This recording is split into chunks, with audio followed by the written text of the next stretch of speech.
Are vegans the worst things for veganism? Now, the inspiration from this one sort of comes from a discussion that I've been having with a couple of business owners who have products that are suitable for vegans, and and even observations that I've made at other places as well. Now, over the past few years living up here in Brisbane.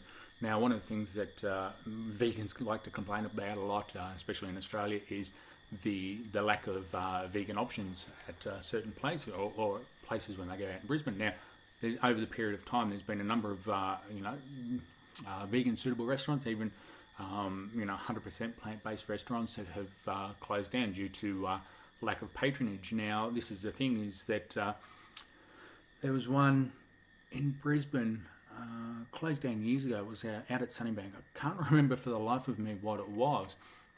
And, this is going back to the time when I did mingle a bit more in the community and wasn't as much as a hermit as what I am now. Now, this is the thing, is that people avoided that place. Every time I recommended to other vegans about going there, no, they avoided the place. Too much oil in the food, or it's only this, or it's only that. And yet, when the restaurant was closing down and got to the point and said, hey, this is the last thing, everyone came out of the woodwork and said, oh, no, we've got to go and support the place. Oh, it's going to be such a shame that this... Was it Magic Walk? I think it might have been Magic Walk. Anyway, if it's wrong, I'll try and include a link or a little description or something like that down below. So this is the thing, is that... they were all complaining that, there's no places, and yet when these places were open, they weren't going there. Same thing has happened in the Banana Lounge when that was in Brisbane as well. Now, there was an eatery there. It was in West End. Now, a lot of the people that I spoke to had minds and groans and complaints about it, that it was too far out of West End, which was, really only, I think it was one bus stop or two bus stops up, further out of West End from where the forest is. And this is another one about the forest as well, is that there's been discussions about that the food's this. And I'll admit, at the time that I was going to the forest, that over a period of time that the standards did start slipping, and when I moved away from the area, I sort of no longer agreed with that place. But this is the other thing, going back to there, is that to the Banana Lounge, and I'm pretty sure it was the Magic Walk. Anyway, going on from there, is that the discussions have been that, all these people want these vegan foods, and yet they won't go to that place. And I remember back when the Banana Lounge was going, and there was another one, is that everyone was getting all excited about the Alibi Room, which was another place that people loved going to, because it had a one of the meals was, I think it was called the Combi Driver's Breakfast or something like that. It was tofu, some fake bacon, or is it fake bacon? And it's vegan suitable bacon product and sausages and things like that. Now, everyone was getting raving about that, and that's where people would go all the time, rather than frequenting the other places. And yet they wonder why these places closed down. There was one years ago, not long after I moved up to Brisbane, Squirrels at Newmarket. Where was that? That was on, just at the top of Newmarket Road, on, I think it's Noggara Road or whatever that road is from there. Anyway, for those who are in Brisbane, they'll know the road that I'm talking about. I think it's Pepe's Mexican Restaurant or something like that. That Squirrels was there, and then that closed down because the people weren't going there all the time. Now, this is the thing, is that whilst it is that, you should be encouraging the normal restaurants to provide vegan suitable products as well. If you're vegan, you need to be supporting vegan, places that are dedicated to vegan food. Now, pardon me again, just had dinner. It was lovely, what was it? Curry or vindaloo or something like that. So that's coming up a bit at me now because I'm sitting down. So too much information there from me.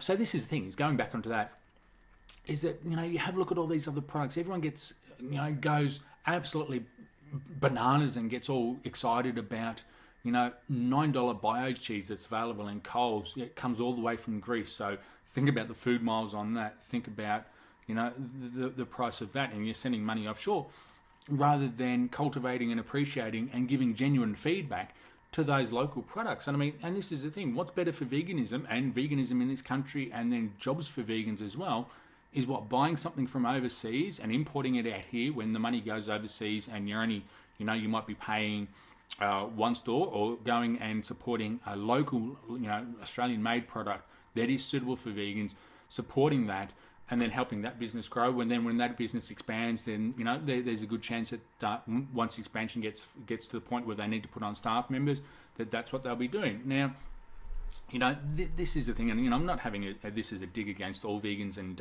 everything like that, because please don't think it is. I'm one myself, and in all honesty, I avoid as much of the the offshore stuff that I can, and buy locally stuff more, because that's of my views, just the same as my businesses. I don't have any offshore VAs. I farm it out. Use the labour that I use locally, and this is the thing, is that for me, coming from the IR perspective as well, is that I have concerns about, and wanting to build up this country, is that I have problems with sending money overseas. Yeah, some of the shoes that I'll buy are imported and things like that. That's because there's no other choice. For a lot of the stuff, there is other choices there. There's other choices. Why should we be buying this exorbitant product from overseas when there's something that is suitable locally? If there's not something locally, why not start it? Why not start it and make it yourself locally? And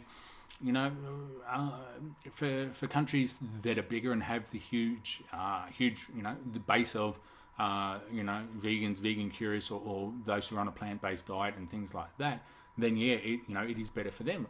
Talking about Australia, yes, it is a growing market. There may not be enough to make anything profit-bearing for a while, though what we want to talk about is make it sustainable for the business owners. And the more business owners that find they have a sustainable business, the more likely new business owners are thinking, oh, hey, let's start this, or let's start this.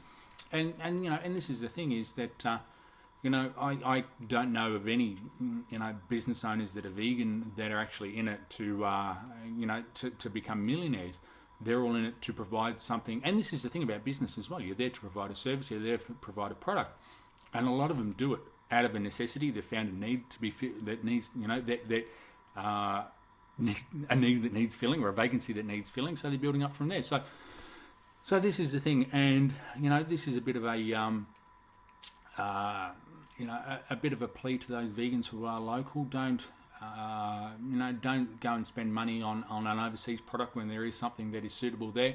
I've seen people complaining about the Soy King yogurts a while ago on a couple of different Facebook groups about the products this or the products that. Hey, how about giving them genuine feedback? How about, instead of bagging the organisation out and bagging the products out, how about giving them genuine feedback and saying, hey, listen, appreciate that you're doing this locally, and Soy King, or King International is called, that's out at Archfield in Brisbane, so that's Brisbane based. How about giving genuine feedback and saying, hey, listen, we appreciate this. From my own personal perspective, you could do this. How about changing this? Personally, I don't find anything wrong with the product, with the yogurts and all that. My only gripe is that they come in those little 4-packs, the little like snack packs, which like really, for an adult, their snack packs aren't enough. The snack packs are really only good enough for children, for after school snacks. So obviously snack packs for adults like me. I used to love it when I used to be able to get the decent sized tubs. That's a different story. Now, so this is the thing. Going back to what I was talking about before, from my own perspective, and from talking to other business owners as well, is that the biggest problem with veganism and making vegan products, or vegan suitable products in Australia, are the vegans themselves. Now, say what you want about that, though. If there's no suitable products in Australia for vegans, then that money's going to go off overseas. You're providing jobs for overseas. How about building it locally and going from there? And, if not, supporting local organisations that are doing it, get together, develop projects and all that sort of stuff. So anyway, that was my rant about this one. Thanks for watching, and remember, don't fear the vegan, please. We're here to help.